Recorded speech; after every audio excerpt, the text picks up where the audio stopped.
Hello, this is Aram from the ANCA. It's a quick update on where we stand on each of the four amendments that are being considered by the U.S. House as part of the fiscal year 2023 National Defense Authorization Act.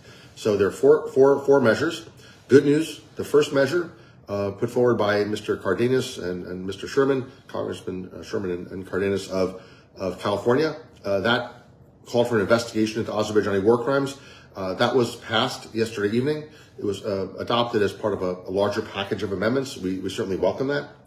A second amendment put forward offered by Congresswoman Jackie Conchellian-Spear of the Bay Area in California. That amendment calls for a U.S. report on the impact of the Section 907A, the U.S. military assistance to Azerbaijan. What has been the impact of this assistance on the peace process, on the military balance?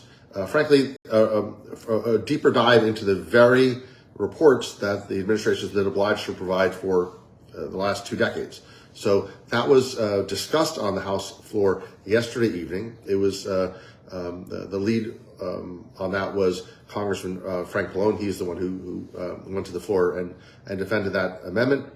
He made a very strong case for it. There'll be a vote likely this morning on that. So it'll be a roll call vote as part of a long series of roll call votes, and we'll see the fate of that. We feel strongly that will be adopted. It's also part of a bundle of amendments, which gives us a higher level of confidence. Now, the third amendment, which is I think the treatment of it, or the parliamentary rules around it are the most interesting, and that's the Pappas amendment, which was offered by Congressman Frank Pallone, again the co-chair of the Armenian caucus, the founding co-chair of the Armenian caucus, and a great leader on Armenian issues. In this instance, he articulated the case for this amendment, which places serious restrictions on U.S. Sales of F-16 jets to Turkey. He made the case that Turkey is a hostile actor, that they don't meet the statutory standards or even the moral requirements that we should apply when selling weapons abroad, that Turkey is not only inimical to U.S. interests and allies, but is a threat to Greece, Cyprus, the Kurds, certainly the Armenians. We know what Turkey did with Azerbaijan against Artsakh in 2020. They should not get any more weapons. We should be constraining Turkish aggression, not arming it.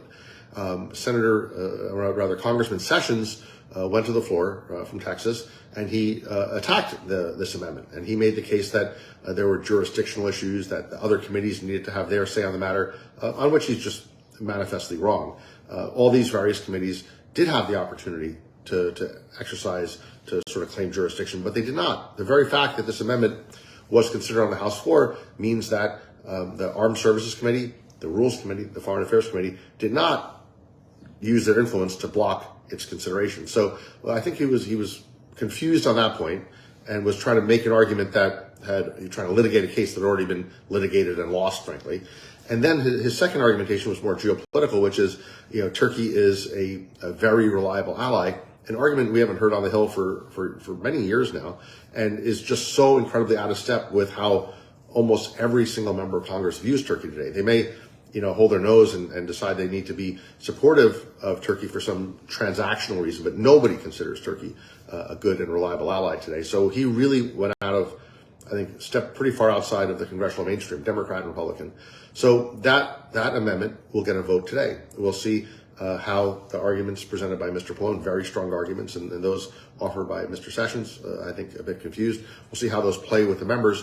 And certainly this morning, we've already begun calling members of Congress, writing to members of Congress, providing briefing materials to members of Congress in order for them to vote yes on this amendment, to place serious restrictions on U.S. assistance to U.S. military aid to Turkey. That's the third. So we get the war crimes by Cardenas, Sherman, passed. We have the 907 amendment put forward by Congresswoman Spear. It was discussed, and there'll be a vote this morning. There was a full debate yesterday on the F-16 amendment. That we'll see how that plays out this morning when they get to the roll call vote on that. We're looking for a very strong win. There's not many opportunities to get up or down votes in Congress these days. So many things are bundled. So many things are incorporated into larger pieces of legislation. It's rare that you get a direct up or down vote. And this is very much like a litmus test. Does Turkey have a free pass in Washington? Do they get whatever they want? Or are there some limits to how we treat this ally? And where are the red lines? And certainly one of the red lines should be, our arms being used by a NATO ally of all countries to attack and threaten friends of the United States, including the Armenians, including the Greeks, including the Kurds and others. So we'll see how that vote plays out this morning. And the fourth measure is offered by Congressman Schiff. And this is a measure an amendment drawn from a resolution that he had introduced last year, which calls for the release of Armenian prisoners of war, Azerbaijan's release of illegally held, often abused, tortured Armenian prisoners of war. They initially captured in the hundreds, maybe over 400. Today, we estimate there's about 140 left, illegally detained. Azerbaijan redefines them, misdefines them as detainees in order to place them outside of the protection of the international laws and international treaties that they themselves have signed, like the Third Geneva Convention. So they're playing word games, but the fact of the matter is they're violating international law, and this resolution would call them out for that and urge and demand, in fact, the U.S. government prioritize pressure upon Azerbaijan to release every last Armenian prisoner of war immediately and unconditionally. That will be brought to the floor as part of a larger measure. We feel generally good about its adoption, but nonetheless need to keep the pressure on. And that's why we've included in the title of this video a link, anca.org/NDAA call. It's a way that you click on that link, enter your information, you'll get a call back from our automated system connecting you directly to your member of Congress.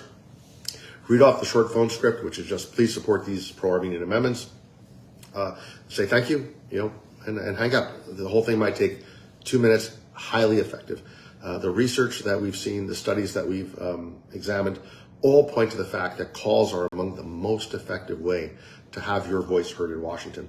Writing letters, great, especially in very large numbers, but when time is short and the stakes are high, calling is vital. So please take a moment this morning to click on that link, go to anca.org/NDAA call and follow the instructions, make your call today. If you get any feedback from them, send us a note at legislative@anca.org. That feedback is incredibly helpful to us as we chart our legislative strategy here in the nation's capital. So I want to thank everyone who's helped us get to this point. We are only here because of Armenian community activists, Armenian community allies, Armenians, non-Armenians, coalition partners, certainly our friends in Congress like Frank Pallone and Jackie Speer, Adam Schiff, so many others, Congressman Sherman, Congressman Cardenas.